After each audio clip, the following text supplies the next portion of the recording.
What do we make of this jobs fiasco? You said at the end of last year that for 30 years our governments have spent billions of dollars supposedly making young Australians job ready.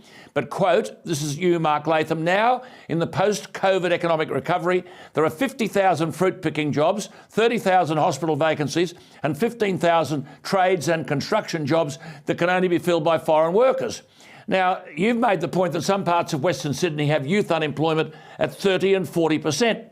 And you said there are so many job vacancies that anyone who says they can't find work is not looking for it. Now, you made this point last December.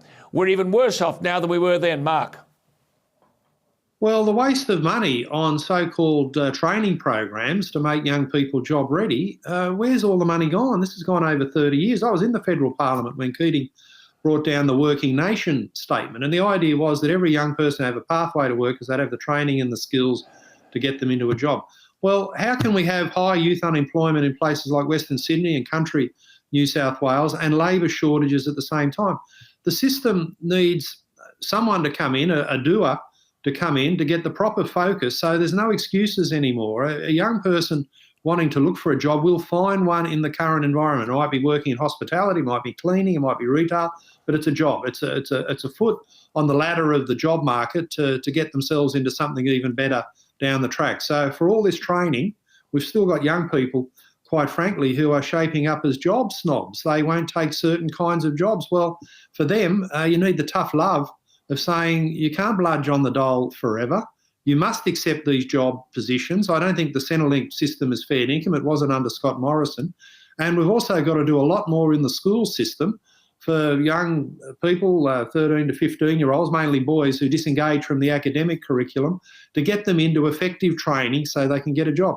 Some high schools do it well, but Alan, I visited a high school in a disadvantaged part of southwest Sydney, right next door to a TAFE, and I said, what relationship do you have with the TAFE to get the young fellas up at the TAFE instead of messing around in the maths and English class? Put them into TAFE in school time to get them skills, and they said, oh, we really don't have much to do with TAFE. So all of that is just hopeless. Some schools are hopeless, some are quite good. We've got to make them all high quality training options for young people who don't want to go on with the academic callings. Absolutely. Just before we go, I should remind my viewers, this is the man who said last December that the federal government should announce the abolition of the dole as of March 1, 2022, and he made this obvious point. We can't have permanent youth unemployment in Australia, a generation who think that work is optional and taxpayers will carry them forever.